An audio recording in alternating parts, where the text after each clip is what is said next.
분을 주님의 이름으로 축복합니다. 아멘. 오늘이 추수감사절이어서 감사한 게 아니라 우리 삶 가운데서 주님이 주신 은혜를 찾고 감사가 넘치길 소망합니다. 아멘. 네, 감사함으로 찬양하며 나아가겠습니다.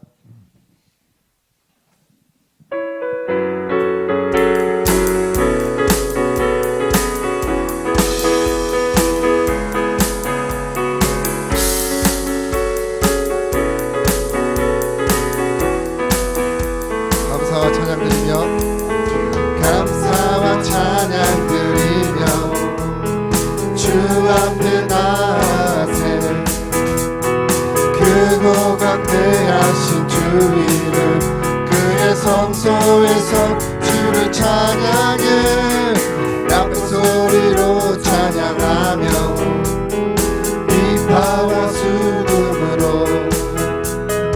호흡이 있는 모든 자마다 온 마음 다해 주를 높이세 주의 선하심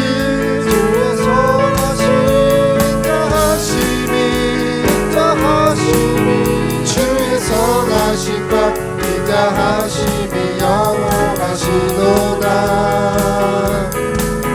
주의 선하심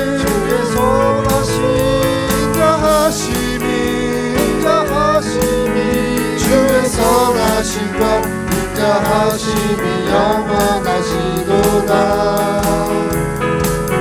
주의 선하심과 인자하심이 영원하시도다 예수 하나님 독생자 예수 하나님 독생자 만유의 창조주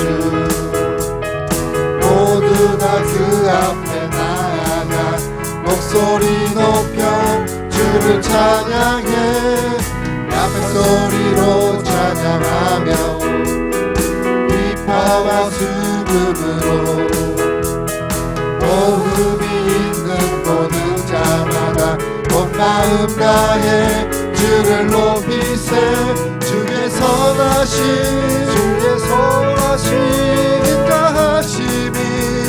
인자하심이 주의 선하심과 인자하심이 영원하시도다 주의 선하심 인자하심이 주의 선하심과 인자하심이 영원하시도다 주의 선하심과 인자하심이 영원하시도다 여호와를 즐거이 불러 여호와를 즐거이 불러 기쁨으로 주께 나가리 여호와 하나님 주의 백성 기르시는 양이라 여호와를 즐거이 불러 기쁨으로 주께 나가리 여호와 하나님 주의 백성 기르시는 양이라 감사함으로 주를 높이며 그 문에 들어가서 찬송함으로 그 이름을 송축할지어다 감사함으로 주를 높이며 그 문에 들어가서 찬송함으로 그 이름을 송축할지 다시 한번 찬양하시겠습니다 여호와를 즐거이 불러 기쁨으로 주께 나가리 여호와 하나님 주의 백성 기르시는 양이라 여호와를 즐거이 불러 기쁨으로 주께 나가리 여호와 하나님 주의 백성 기르시는 양이라 감사함으로 주를 높이며 그 문에 들어가서 찬송함으로 그 이름을 송축할지어다 감사함으로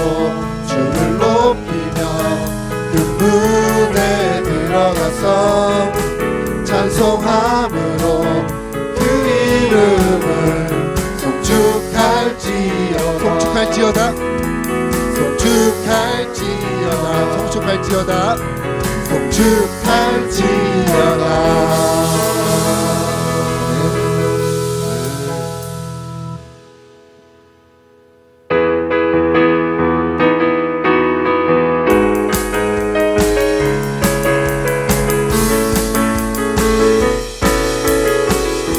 주 안에서 기뻐해 주 안에서 기뻐해 주 안에서 기뻐해 주님 주신 기쁨으로 기뻐하라 주 안에서 기뻐해 주 안에서 기뻐해 우리의 힘은 주를 기뻐하라 다시 한번 고백하시겠습니다. 주 안에서 기뻐해 주 안에서 기뻐해 주 안에서 기뻐해 주님 주신 기쁨으로 기뻐하라 주 안에서 기뻐해 주 안에서 기뻐해 우리의 힘은 주를 기뻐하는 것 기뻐 춤을 추며 크게 소리 높여 살아계신 주의 이름 내 마음 나의 찬양해 주를 바라볼 때 새 힘 주시리 우리의 힘은 주를 기뻐하는 다시 한번 찬양하시겠습니다. 주 안에서 기뻐해 주 안에서 기뻐해 주 안에서 기뻐해 주님 주신 기쁨으로 기뻐하라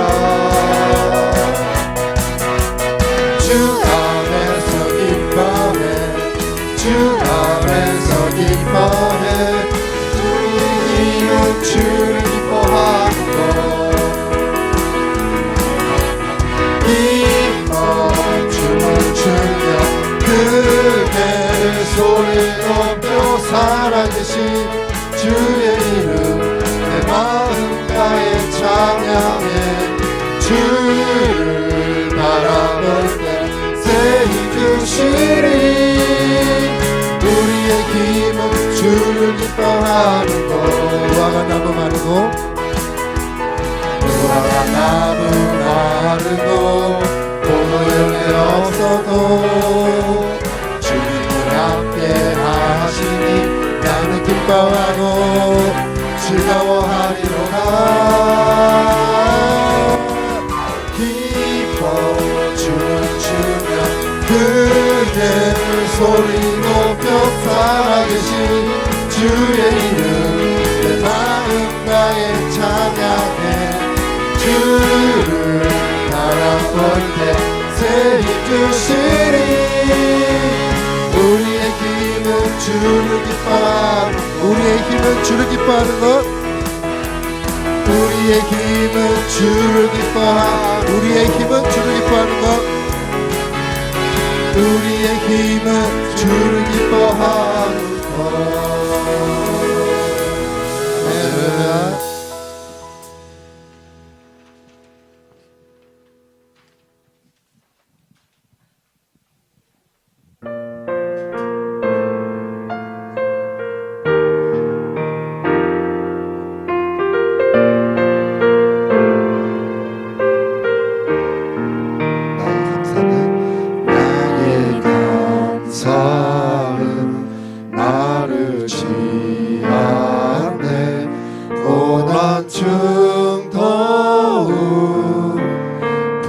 풍성하리 믿음 가지고 감사를 찾으리 나는 오늘도 감사하리 나의 감사는 시들지 않네 나의 감사는 시들지 않네 고난 중도 피어나리 믿음 가지고 감사를 드리리. 나는 오늘도 범사에 감사를 주심인데, 범사에 감사를 주심인데, 범사에 감사를 찾으리. 더 깊은 감사로 주님께 드리리. 나는 오늘도 감사하리. 나의 감사를 주께 드릴 때 더 큰 감사로 채우시리. 이름 가지고 감사를 드리리. 나는 오늘도 감사하리. 범사에 감사를 주심인데, 범사에 감사를 찾으리. 더 깊은 감사로 주님께 드리리. 나는 오늘도 감사하리. 범사에 감사를 주심인데, 범사에 감사를 찾으리. 더 깊은 감사로 주님께 드리리. 나는 오늘도 감사하리. 모든 것이 은혜,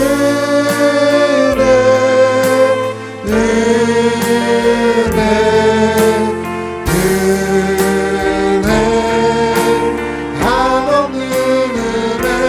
내 삶에 당연한 것 하나도 없었던 것을, 모든 것이 은혜였소.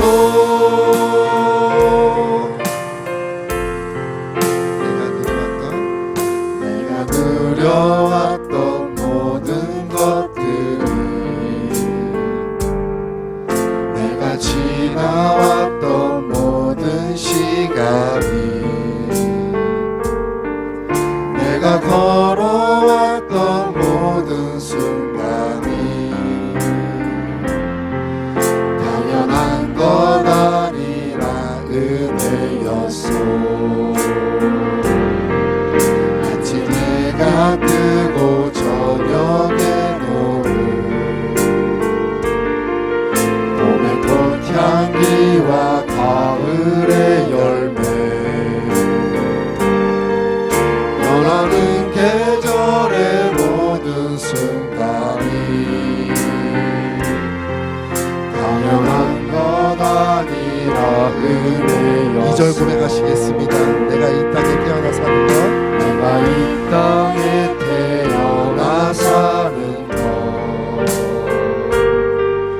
어린아이 시절과 지금까지 숨을 쉬며 살며 꿈을 꾸는 삶, 당연한 것 아니라 은혜였소. 내가 하나님의 자녀로 살며 오늘 찬양하고 예배하는 삶, 복음을 전할 수 있는 축복이 당연한 것 아니라 은혜였소. 모든 것이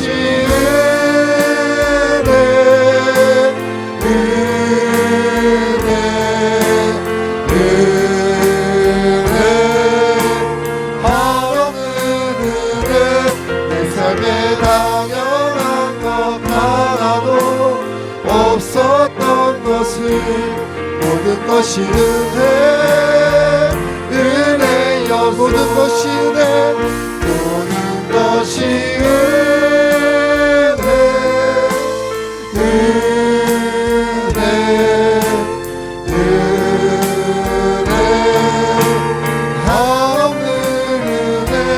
내 삶에 당연한 것 하나도 없었던 것은 모든 것이 은혜였소. 모든 것이 은혜였소. 주님, 우리가 잘나서 잘 사는 것이 아니라 주님이 베풀으신 은혜 가운데 당연하게 누리고 살고 있음을 고백합니다. 주님, 우리 삶 전부가 주님이 주신 은혜이고 감사라는 걸 기억하고 살아가는 시간 되달라고 우리 이 시간 통성으로 기도하며 나아가겠습니다.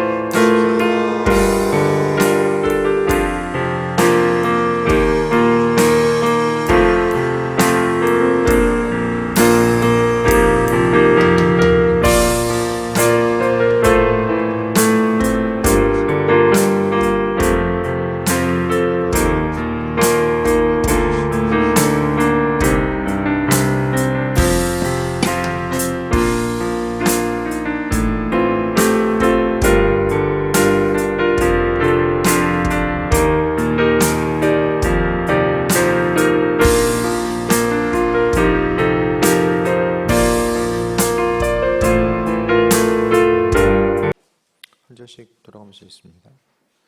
형제들아, 우리가 너희에게 구하노니 너희 가운데서 수고하고 주 안에서 너희를 다스리며 권하는 자들을 너희가 알고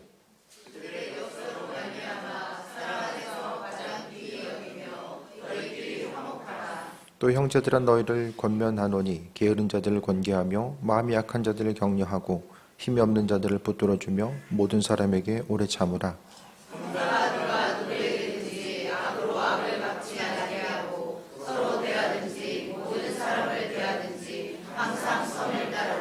항상 기뻐하라. 범사에 감사하라. 이것이 그리스도 예수 안에서 너희를 향하신 하나님의 뜻이니라. 아멘. 예배를 위해 찬양 있겠습니다.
기도하겠습니다.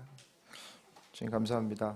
말씀 가운데 은혜 더해 주시고 또 기쁨과 소망이 넘치는 귀한 시간으로 삼아 주옵소서.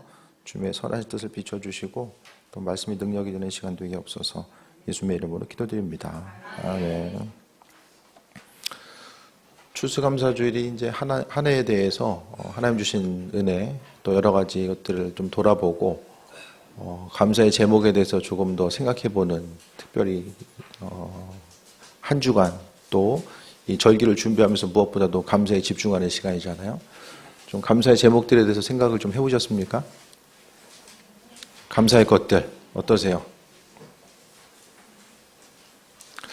다른 여러 가지 것들이 있지만은 가장 중요한 것은 그래도 이 어려움의 시기 가운데서 하나님께서 예배에 참여할 수 있다는 것은 두 가지가 있어야 되잖아요.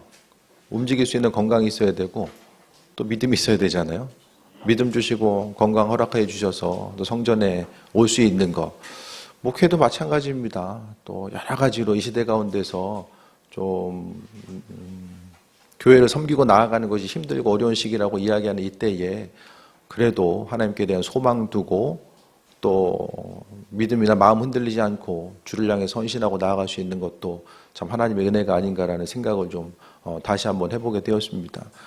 교회 가운데서도 우리가 잊지 말아야 될 것은 항상 하나님은요, 우리 한 사람 한 사람이 감사함에 대해서 잃지 않고 살기 원하셨고요.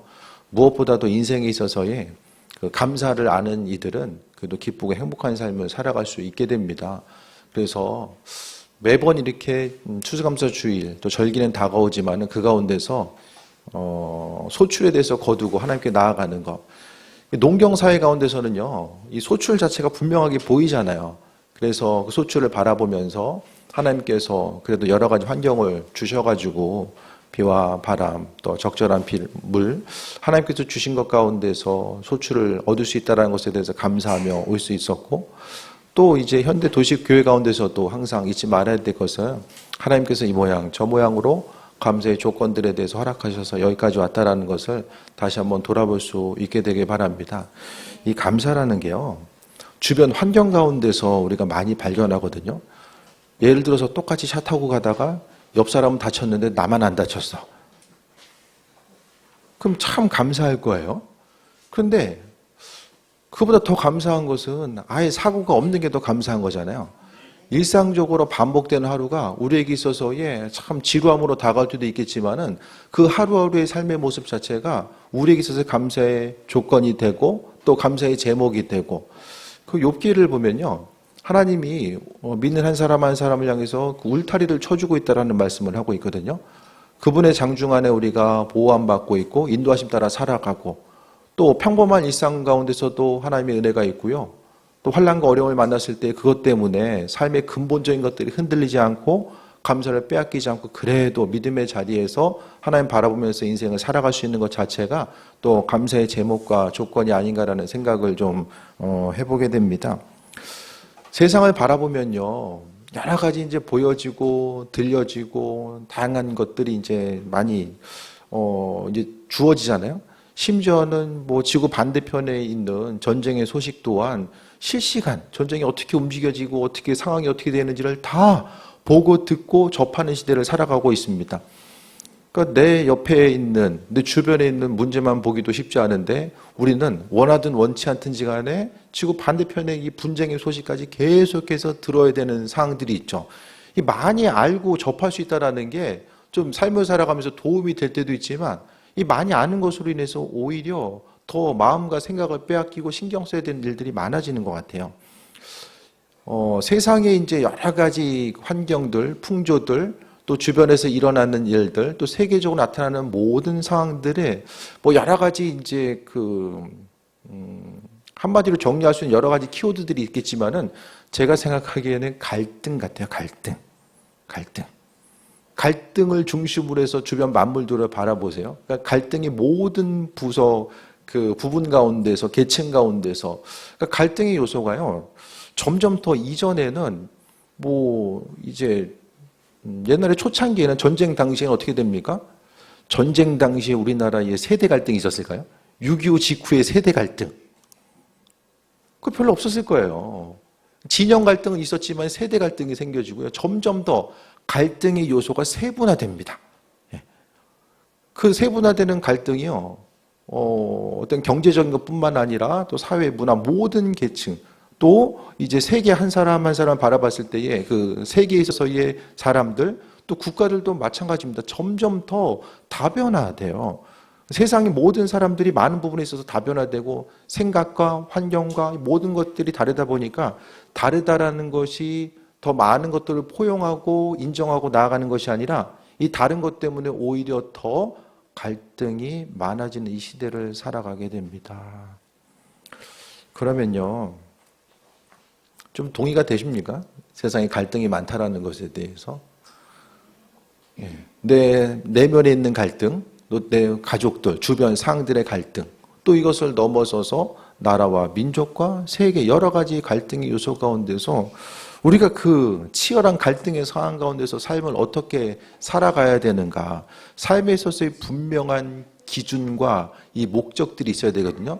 삶에 있어서 무엇을 선택하든지 간에 이 선택함에 있어서 기준들이 있어야 되잖아요. 여러분은요, 하루하루 그냥 사는 것이 아니라 나름대로 다 내면의 기준이 있어요. 우선순위와 기준이 있습니다. 그 우선순위와 기준에 따라서 어떤 것에 대해서 선택하고 움직이고 반응하는 거예요. 그래서 대부분에 있어서의 비슷하잖아요. 돈이 목적인 사람들은 돈을 중심으로 해서 생각하고 돈 때문에 사람 만나고 또 돈 때문에 움직이고 내 시간을 사용하고 사람 만나고 움직이고 반응하는 모든 것들이 거기 중심에 가 있습니다. 육신의 건강에 중심이 가 있는 이들은 정말로 그 육신의 건강을 지키기 위해서 선택하고 반응하고 움직이는 것들. 그러니까 사람이 소중한 가치로 여기는 것들이요, 또 생각보다 여러 가지 다양하게 존재하는데요. 그 존재함 따라서 우리가 우리의 삶이 내가 정해놓은 가치와 기준에 따라서 계속해서 움직이게 됩니다. 그럼 우리는 어떤 기준과 가치에서 삶을 살아가고 있습니까? 만약에 내가 목적으로 두고 살아가는 그것이 우리가 마지막에 삶을 마무리하는 그 순간에 내가 여기에 정말로 목적과 중심을 두고 살아왔던 것이 정말로 바른 선택이었구나. 이것에 대해서 우리가 자신감 있게 이야기할 수 있습니까? 여기에 중심을 두고 평생을 살았던 것 자체가 내가 후회하지 않는 온전한 선택이었다라고 우리가 말할 수 있습니까? 지금 이 시간에 하나님의 말씀을 통해서 우리가 감사의 조건들과 제목을 생각했을 때에 삶의 목적과 중심을 어디에 두면서 지금까지 살아왔는가? 그러니까 삶의 목적과 중심은요, 학교 다닐 때만 필요한 것도 아니고 청년의 때에만 필요한 것도 아니고요. 우리가 눈을 감는 그 순간, 그 전에 정말 다시 한번 돌아보고 삶에 있어서의 방향성을 점검하고 우리 인생의 궤도를 수정하면서 조금씩 나아가야 되는데 내가 생각하는 삶의 기준과 이 가치와 목적이 지금 온전하게 세워져 있는가, 그런 부분에 대해서 분명하게 방향성을 잡고 가야 된다는 거예요.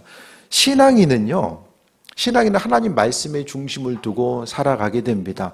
내 인생에 있어서의 어떤 기준과 생각하고 움직이고 반응하는 것에 있어서의 기준 자체를 하나님 말씀에 둡니다. 성경 말씀 읽으면 어떻습니까? 저도 성경 말씀을 주로 이제 오후 시간에 좀 읽게 되는데 좀 읽다 보면은 그냥 여러분만 그런 게 아니라 저도 잠이 와요. 저도 정말 피곤하고 졸리지만 어떻습니까?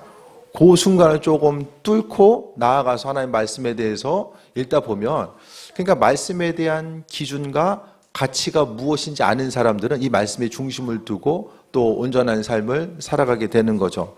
하나님의 뜻과 인도하심을 우리가 생각했을 때요, 성경 말씀은요, 말씀에 대해서 좀 얼마만큼 알고 계십니까? 이 성경 말씀, 기록된 하나님의 말씀요. 설교 시간마다 제가 자주 말씀드리지만요, 우리가 지금 누리고 있고 경험하는 이 문화와 문명이라고 하는 이 중심지와 출발점 자체가요, 이 성경입니다. 다시 말씀드리면 고대 근동이라고 하는, 그러니까 이스라엘을 중심으로 해서 그 위쪽에 보면요, 지금 이야기하는 그 이란과 이라크, 또 티그리스강과 유프라테스강을 중심으로 하는 그곳이 바로 인류 최고의 문명의 발상지입니다. 그 문명의 발상지를 중심으로 해서 뭐가 나타납니까? 그 문명의 발상지를 중심으로 해서 성경 말씀이 주어진 거고요. 그곳을 중심으로 해서 이제 나중에 보면은 이제 페르시아, 그리스, 로마, 그리고 중세에 이르기까지 우리가 가지고 있는 모든 것들의 중심은 바로 고대 근동이라고 하는 지금으로부터 이 성경 말씀에 있어서의 중심은요 한 3,000년에서 4,000년을 보거든요. 그러니까 인류 역사에, 그러니까 신앙을 떠나서라도요 인류 역사에 있어서의 보고 자체가 성경 말씀입니다. 그러니까 우리가 지금 경험하고 있고 지식과 과학과 기술의 모든 것에 있어서의 중심을 계속해서 깊이 파고들다 보면은 이 성경 자체, 성경 시대가 존재할 수밖에 없다라는 거예요. 그래서 성경 말씀은요 인류의 문화유산입니다. 지혜와 지식적으로도 마찬가지고요. 경험적으로도 마찬가지입니다. 이 말씀을요, 우리가 중심에 두고 삶을 어떻게 살아가야 되는지, 인간다운 삶, 또 기쁘고 행복한 삶을 어떻게 살아가야 되는지에 대해서 이 신앙의 영역을 떠나서라도요, 정말 하나님 말씀은 우리에게 너무나 많은 것을 주고 있어요. 그래서 이제 미국에서도 유수한 대학들이 이 성경을 가르치는데요. 뭐로 가르치냐면 인류 문화유산으로 가르쳐요. 하나님의 단순히 그 말씀이면서도 인류의 문화유산으로 가리키는 거예요. 그러면요, 조금 더 말씀을 드리면, 성경시대 이전에는요, 그 당시에 보면은 그 하나님 말고도 주변의 민족들이 여러 가지 신들을 섬기잖아요. 뭐 바벨론 신화에 보면은 이제 마르둑 신을 섬기기도 하고, 또 이집트 보면은 그 가끔 이제 영화나 그런 데 보면은 이집트 벽화 같은 데 보면은 여러 가지 이제 머리는 개인데 몸은 사람. 뭐 예를 들어서 이제 여러 가지 다양한 것들을 섬기거든요. 그 당시까지만 해도요. 뭐가 있었냐면요. 신의 개념은 이제 하늘의 별과 달, 또 자연 만물, 자연신을 섬기는 것이 중심이었고요. 조금 더 이제 그 신적인 존재에게 인격을 부여한다면 신들은 바벨론 신화에 보면은 신이 사람을 만들었다고 이야기하는데 왜 만들었냐면 일시키기 위해서. 신이 귀찮은 거예요. 그러니까 사람 만나가지고 만들어가지고 일을 시켜야 되겠다. 그래서 사람은요 신들 보기에는 소모품이고 그렇게 중요한 존재가 아니었던 거예요. 하늘의 별과 또 달을 섬기고 또 자연을 섬겼던 그들 가운데서요 이스라엘 민족들 하나님은요 이스라엘 민족들 선택하시고 아브라함을 선택하시고요. 이스라엘 민족들이 이제 하나님과의 관계를 만들어 가는데 성경에서의 하나님은 인격적인 분이에요. 네. 하나님은요, 이스라엘 민족들의 하나님은요, 온 우주 만물을 창조하신 분, 보고 듣고 있는 모든 것들에 대해서 창조하신 창조주 하나님으로서 이스라엘 민족들은 고백합니다. 그러면서 구약에 보면 어떤 일들이 나타나면요, 하나님이 이스라엘 민족들에게 말씀하시고요. 함께 이야기를 공유해 가시는 내용들이 나와요. 그러니까 사람들이 이야기가 있고 하나님의 이야기, 그 어떤 신적인 존재 이야기가 분리된 것이 아니라 하나님과 사람들이요, 함께 이야기를, 삶을 공유해 나간다는 거예요. 그래서 하나님께서 사람들을 창조하시고 그들의 삶의 여정 가운데 환난과 어려움을 만났을 때에 기쁨의 순간 가운데서 그들의 삶에 개입하셔서 하나님이 함께 하시는 이야기들이 그 안에 이제 존재하고 있는 거죠. 그래서요, 우리가 생각했을 때에 그 하나님은 성경 말씀 가운데만 기록된 그런 분이 아니라 구체적으로 인격을 가지시고 우리의 삶의 여정 가운데 함께 교제하시고 동행하시는 분. 그냥 알아서 잘 살아라 그것이 아니라 하나님은 그분의 시선 항상 믿는 사람 한 사람 한 사람을 향해 계시고 또 우리가 신앙생활을 한다는 건요, 내 삶의 주인이 하나님 되심에 대해서 고백하는 것이고 그분의 뜻과 인도하심 가운데 삶을 살아가겠다라고 하는 그 부분을 이야기합니다. 그래서요, 하루하루 사는 것이 내가 내 삶의 주인이 되어서 내 방법대로, 내 결정대로 삶을 살아가는 것이 훨씬 더 자유롭고 또 합리적인 선택으로 다가올 때가 많이 있어요. 그런데 우리가 지금까지 삶을 살아오면서 내가 옳다라고 생각했던 그 결정들, 그 순간순간이 이후의 삶을 돌아봤을 때에 어떠한 결과로 다가왔는지, 물론 잘했다라고 생각하는 부분도 있겠지만 많은 부분이 후회와 아쉬움의 결과로 다가올 때가 많이 있는 거예요. 옳고 그름의 선택은 어떻게 됩니까? 대부분 내 생각과 지혜와 경험, 또 내 주변에 누군가의 도움을 통해서 옳고 그름을 결정해 나아가잖아요. 그런데 내가 가지고 있는 지식과 주변에 있는 누군가의 조언이 우리로 하여금 삶을 온전하게 살아감에 있어서 그것을 절대적인 기준으로 가지고 살아가기에 부족함이 없는가? 이런 부분을 좀 돌아봐야 됩니다. 그래서 신앙인의 삶은요, 창조주 하나님 말씀을 통해서 기록하신 그 하나님이 내 생각과 관점보다 훨씬 더 크고 높으시다라는 사실, 또 하나님은요 온 세상, 계절의 변화, 또 사람에 있어서 인체의 신비, 모든 것들 하나하나 세밀하게 만드시고 인도하셨다라는 것, 이런 부분을 생각했을 때에 항상 우리가 기쁨으로 삶을 살아가야 되는 것은요, 감사할 수 있는 것은 내 능력이 아니라 오직 하나님께, 그 창조주 되신 그분께 내 마음과 생각을 내려놓고 그분께 위탁하고, 내 방법이 아니라 하나님이 나의 삶을 이끌고 계시다라는 것에 대해서 동의가 되고 그것에 대한 믿음이 생길 때에 감사 또한 발견하면서 나아갈 수 있게 됩니다. 그래서 다시 좀 본문으로 돌아오면 이 갈등의 시기에 점점 더요, 한 가지 단언하건대 이 갈등은 점점 더 심해질 수밖에 없을 거예요. 청년들하고 이야기하다 보면 20대에서도 이제 세대 간의 갈등이 있습니다. 아십니까? 20대 초반과 중반과 20대 후반이 다른 거예요. 점점 더 이 갈등은 심해질 수밖에 없어요. 이 갈등이 심한 이 세상 가운데서 우리가 어떤 삶을 어떻게 살아가고 기쁨이 넘치는 삶을 어떻게 살아갈 수 있을까? 결국은요, 인생에 있어서 행복함은 관계로 귀결됩니다. 삶에 있어서요, 가장 힘들고 어려울 때가 언제입니까? 관계가 어려울 때 아니에요, 관계? 사람들과의 관계가 어려울 때가 인생을 살아가면서 가장 고난의 모습을 많이 경험하지 않습니까? 성경은요, 이 관계에 아주 큰 중심을 두고 있습니다. 창조주 하나님과의 관계, 또 주변 사람 한 사람과의 관계를 아주 중요하게 여기고 있어요.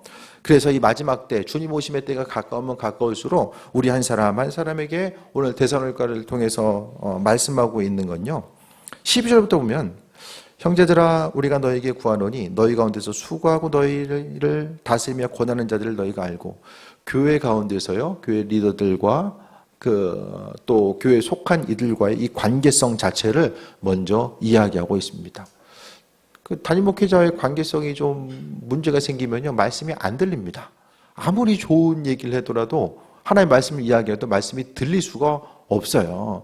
그래서 우리가 무엇보다도 교회 공동체 가운데서 이 관계를 이야기하고 있고요. 그러면서 무엇보다 13절에 사랑 안에서 귀히 여기며 너희끼리 화목하라라고 합니다. 하나님은요, 우리가 인생을 살아감에 있어서 기쁘고 행복한 삶을 살길 원하십니다. 심지어는요, 주변 한 사람 한 사람을 향해서 사랑으로 대하는 것이, 그것이 하나님께 행하는 것이고 주님을 향하는 것이다라고 말씀하고 있고요. 주변 한 사람 한 사람에서 구워주는 것이 바로 하나님께 구워주는 것이다. 우리 맨날 들어서 그런가 보다 하잖아요. 그게 아니라 이것은 그 성경 시대에도 그렇고 신구약 시대 모두 다 있을 수가 없는 개념이에요. 신들은 그 당시에 보면 절대적으로 사람들로 하여금 헌신에 대해서 요구하지, 주변 사람들과의 그 관계성 자체에 대해서는 별로 관심이 없었습니다. 하나님은요, 우리 한 사람 한 사람에게 무엇보다도 기쁘고 행복한 삶을 살아감에 있어서 이 관계를 중요하게 여기고요.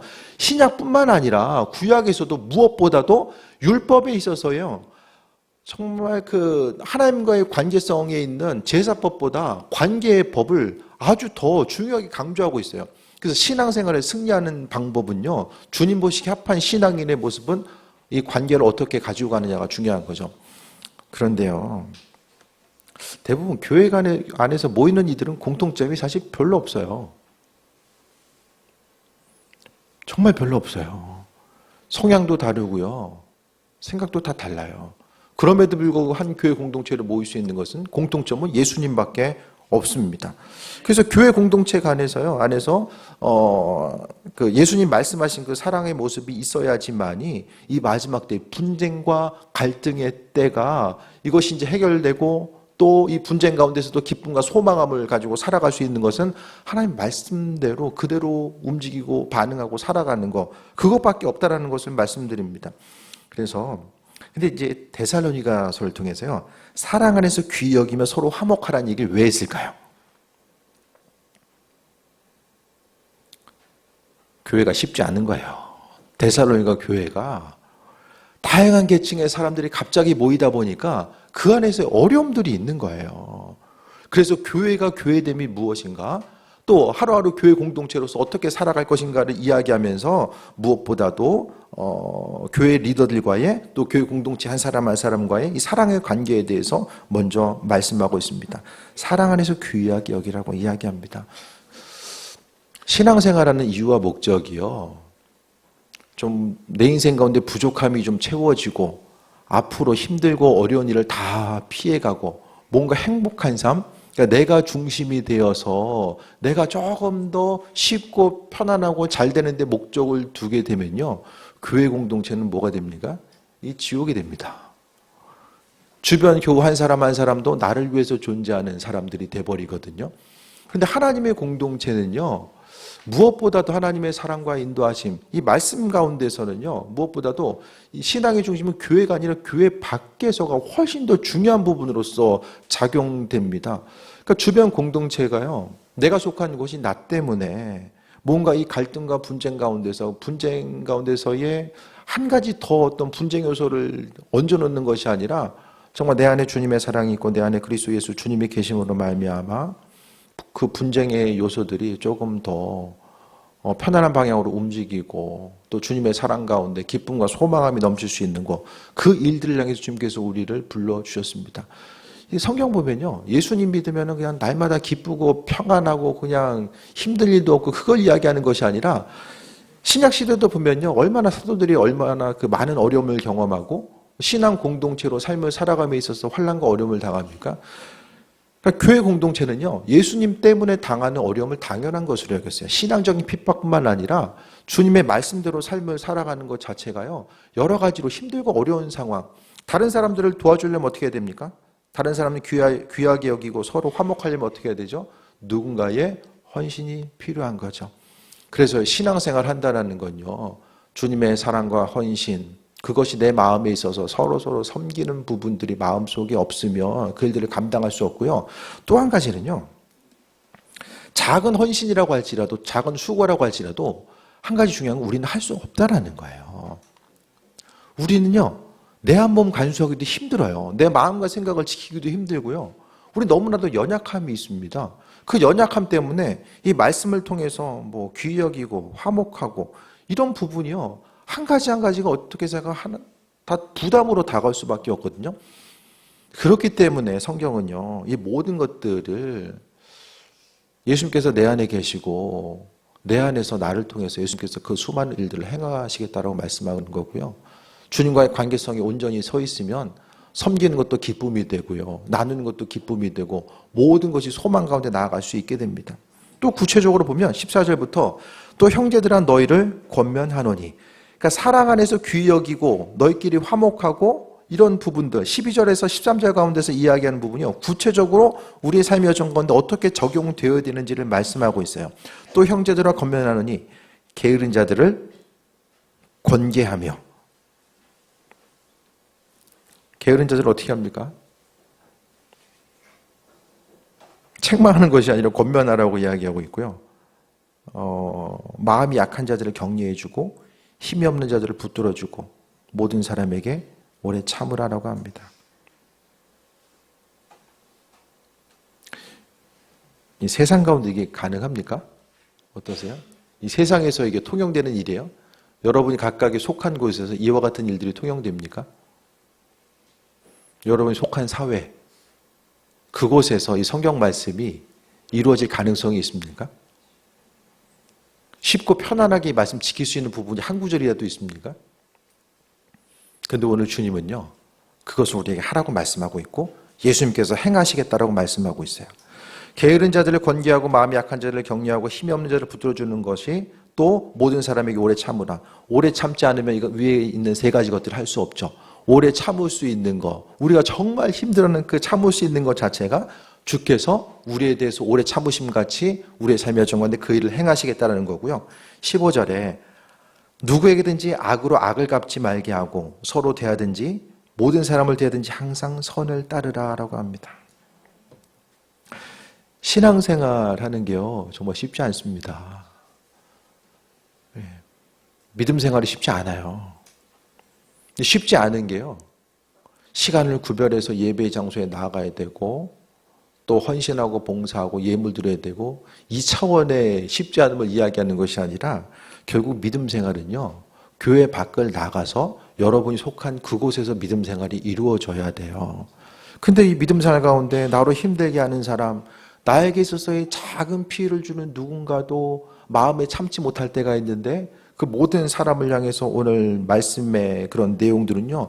나에게 어떤 사람이 어떤 행동을 하든지 간에 그 모든 사람들을 그리스도의 사랑으로 용납하고 그냥 단순히 용서해 줄게 하고 이제 보지 말자 이게 아니라 그들 한 사람 한 사람을 향해서 내 마음속에 있는 그리스도의 사랑이 흘러 넘치는 귀한 삶을 살아갈 것에 대해서 말씀하고 있습니다. 그러니까 교회 공동체가요. 이 땅 가운데 어려움 당하는 거, 교회가 어려움 당하는 건요. 교회 한 사람 한 사람이 10년 가운데 마음속에 예수님을 잃어버리게 되면 결국 우리 한 사람 한 사람은 세상 가운데 나가서 행하는 모든 것들이요. 성경 말씀과는 전혀 상관없는 것들을 행하게 되고요. 내 안에 예수님이 없으면 어떻게 됩니까? 믿지 않는 사람이나 믿는 사람이나 이렇게 다를 바가 없어지게 됩니다. 손해보는 것을 다 싫어하게 되고요. 어떻게 하면 내 인생에 유익이 있을까? 다른 사람을 통해서 내 인생의 기쁨과 유익을 취할 수 있을까? 거기에다 중심을 두고 삶을 살아가게 되면 결국에는요, 이 갈등의 요소가 계속해서 이어질 수밖에 없습니다. 그러면서 이제 말씀 가운데요, 우리가 해야 될 것들을 이야기합니다. 항상 기뻐해라 라고 합니다.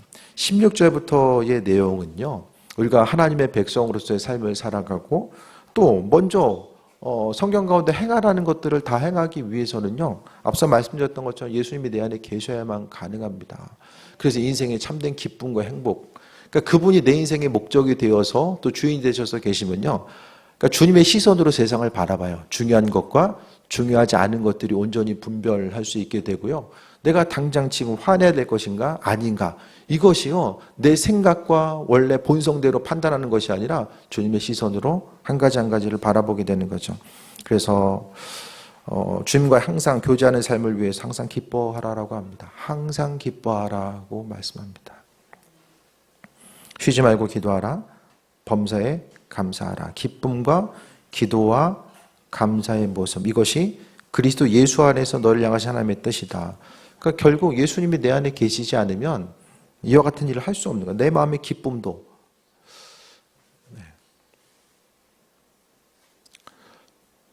식구들 웃는 거 본 적이 언제 있으세요?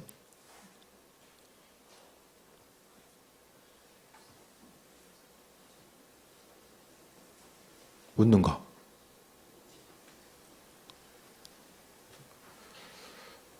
둘째 공부를 면제시켜주면 아주 좋아해. 항상 웃어. 춤까지 추시면서 이렇게 웃는 걸 볼 수가 있어요. 언제 좀 웃는 걸 좀 보십니까? 식구들 가운데서. 생각보다 웃을 일이 별로 없고요. 복권이나 맞아야지 좀 기쁠지 모르겠지만 이게 벼락 맞을 확률보다 더 이제 쉽지 않은데 삶을 통해서 어떤 상황이 바뀌고 환경이 바뀌어서 기뻐하게 되면 언제 기뻐합니까? 날마다 치열한 삶의 현장 가운데 싸워야 되고 그 싸우는 순간이 계속 길어지면서 이제 주름살만 늘어나잖아요. 근데 뭔가 좀 생각을 바꿔서 하루하루 주어진 것에 대해서 좀 감사하고, 근데 우리의 생각은요, 앞서 말씀드렸던 것처럼 계속 정보들이 많아지니까 기쁨의 요소를 어떤 소유의 문제, 관계 가운데 더 누릴 수 있는 것들로 이제 행복을 찾다 보니까 기뻐할 일들이 별로 없어진다는 거예요. 근데 예수님께 한 번 더 물어보고 내가 기뻐해야 될 것이 무엇인가, 주님께서 내 인생을 향해서 하고 있는 것이 무엇인가에 대해서 한 번 더 물어보면 더 기쁨의 요소가 넘치지 않을까. 쉬지 말고 기도하는 것도 주님을 기억하라는 것이고요. 또한 마지막으로 범사에 감사해라. 범사에 감사하라고 이야기합니다. 애들 공부 못해도 그냥 건강하게 움직이니까 감사하고, 우리는 항상 어쩔 수 없이 조건적으로 변하잖아요. 하지만 어떤 조건과 상황이 내가 원하는 대로 돼 있지 않는다라고 할지라도 주님께서 힘과 능력 또 견딜 수 있는 은혜 허락하셔서 지금까지 살아올 수 있었다는 것도 감사하고, 우리 인생 가운데 감사가 있으면요. 근데 감사는요, 한번 감사해야 되겠다라고 해서 이게 되는 것이 아니라 날마다 말씀을 통해서 기도함을 통해서 내가 왜 감사해야 되는가에 대해서 발견하지 않으면 또 어려움을 경험할 수밖에 없죠. 날마다 힘든 일을 좀 경험해봐야지만이 그때가 감사했구나. 그러려면 하나님 날마다 우리에게 어려움 주셔야 되잖아요. 우리에게 감사를 생각하게 하시려면 그게 아니라 평상시에 삶의 여정 가운데서도요. 지금 우리가 누릴 수 있는 기쁨들이 있잖아요. 감사의 제목들. 시간이 지나가고 나면 뭐 또 다른 것들이 우리에게 주어질 수도 있고요. 삶의 환경들이 훨씬 더 윤택하게 변할 수도 있겠지만은 지금 아니면은 누릴 수 없는 것들이 분명하게 있잖아요. 이 시대를 통해서, 이 시간을 통해서 우리가 경험하고 누릴 수 있는 것들, 하나님께서 허락하신 것들에 대해서 다시 한번 고백하고, 이 갈등과 환난과 어려움이 계속해서 심해지는 이때에 그 갈등의 틈바구니 속에서 나 또한 어려움 가운데, 분쟁과 다툼 가운데 고통받을 것이 아니라 하나님 말씀 가운데 우리가 속해 있음을 기억하고 말씀대로 살아가는 것이 손해보고 어려움 당하고 때로는 좀 바보같이 보이는 순간이 있다고 할지라도 예수님 때문에 그 일들을 감당하고 결국 내 인생의 기쁨과 승리함, 있어야 될 것들, 필요한 것들은 그분께서 그분의 방법대로 채워주심에 대한 신뢰함이 있기 때문에 이것 한 가지 한 가지를 기쁨으로 행하고 나아갈 수 있게 됩니다. 그래서요, 여러분이 속한 그곳에서 여러분 한 사람 한 사람 때문에 기쁨이 좀 생기고 분쟁과 어려움의 순간 가운데서도요, 감사를 이야기하고 뭔가 불평과 어려움을 이야기할 때에 그 안에서 감사를 얘기할 수 있는 그 한 사람이 우리가 되고, 오늘 본문에 나와 있는 것처럼 모든 사람에게 오래 참으라. 참음으로 순간적으로 내가 이거 했으니까 너 아직도 안 하고 있네, 이게 아니라 오래 참음을 통해서 그리스도 예수 주님의 마음을 가지고 세상을 향하고 그 안에서 우리가 삶을 통해서 그리스도 예수를 증거하고 주님 때문에 소망이 넘치는 또 귀한 삶 되시기를 축원드립니다. 혼란과 어려움에 만난다고 할지라도 여전히 기쁨과 감사함으로 살 수 있는 것은 주님의 사랑과 인도하심이 있고 또 말씀을 통해서 하나님의 자녀와 백성들에게 약속하신 그 부분이 믿어지기 때문입니다. 주님 삶의 여정 가운데 감사 잃어버리지 않게 하여 주시고 항상 내 생각과 관점이 아니라 창조주 되신 주님의 사랑과 인도하심, 무엇보다도 이 시간, 이 시대 가운데 실제적으로 사람들의 삶의 여정 가운데 일하고 계시는 주님을 발견하게 하여 주옵소서. 믿음의 여정이 소망함으로 채워지게 하여 주시고 날마다 삶의 여정 가운데 주님을 의지하고 주님께서 행하신 일들을 바라보고 경험하는 귀한 삶으로 함께하여 주옵소서. 말씀 붙들고 결단하고 움직이고자 하는 이들에게 주님 은혜 위에 은혜 더하여 주옵소서. 예수님의 이름으로 기도드립니다. 아멘. 이 시간 피상원 집사님 가정 나와서 우리 예배를 위해서 헌금송 해주시겠습니다. 네. 네.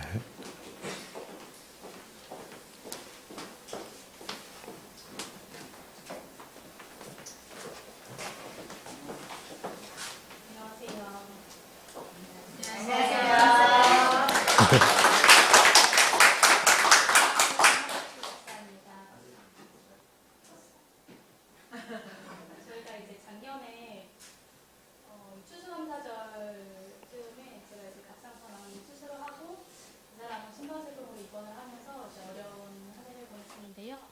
1년간 하나님께서 이제 지켜주심에 감사하며 또한 같이 특송할 수 있게 하심에 감사드리며 하나님께 찬양으로 영광 돌리겠습니다.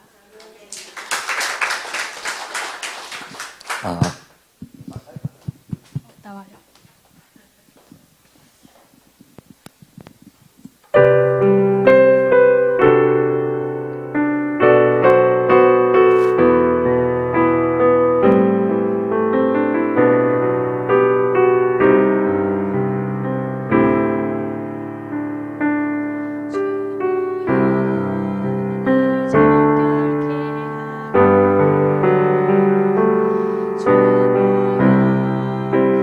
주보여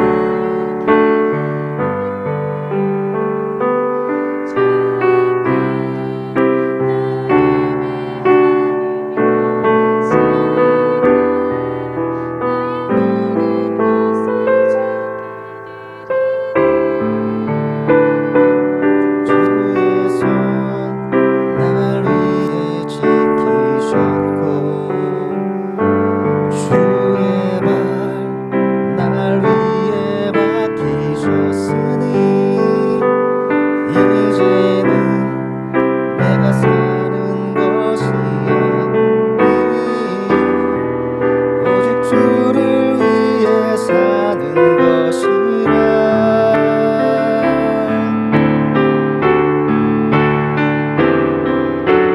주의 손에 나의 손을 포개고 또 주의 발에 나의 발을 포개요. 주와 함께 죽고 또 주와 함께 살리라. 영원토록 주 위에 살리라. 주 위에 살리라.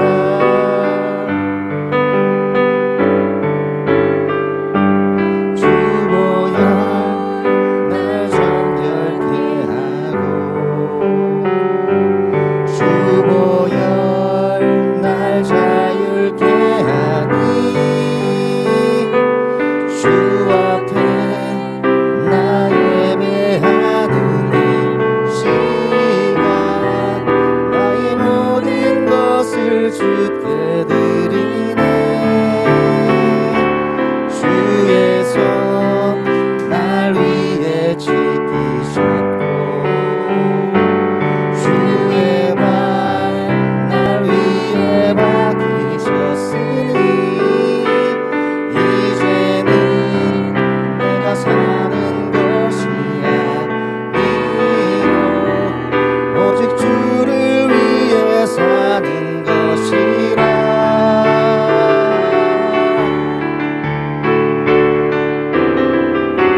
주의 손에 나의 손을 포개고 또 주의 발에 나의 발을 포개요. 나 주와 함께 죽고 또 주와 함께 살리라. 영원토록 주 위에 살리라. 주의 손에 나의 손을 포개고 또 주의 발에 나의 발을 포개요. 나 주와 함께 죽고 또 주와 함께 살리라. 영원토록 주 위에 살리라. 주의 손에 나의 손을 포개고 또 주의 발에 나의 발을 포개요. 나 주와 함께 죽고 또 주와 함께 살리라. 영원토록 주 위에 살리라. 주 위에 살리라.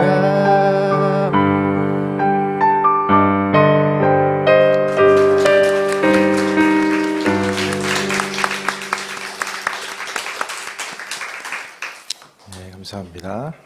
드린 예물 위해 기도하겠습니다. 주님 감사합니다.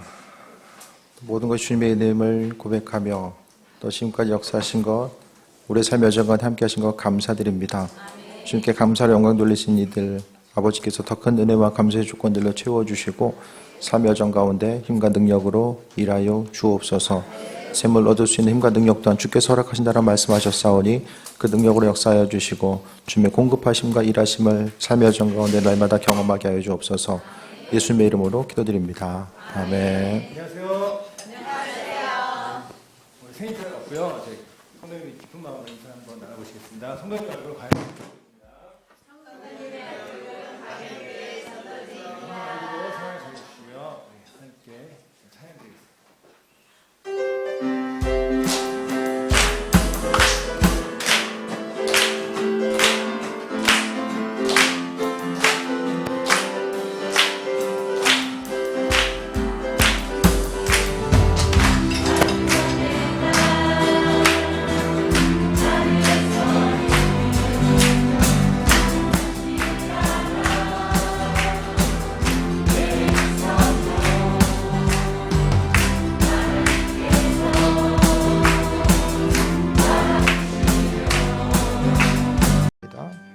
이제는 우리 주 예수 그리스도의 은혜와 하나님 아버지 무한하신 사랑과 성령님의 감동감하심 역사가 이 시간 감사하길 원하는 또 감사로 믿음을 고백하는 모든 이들 가운데 함께 하시기를 간절히 축원하옵나이다. 아멘.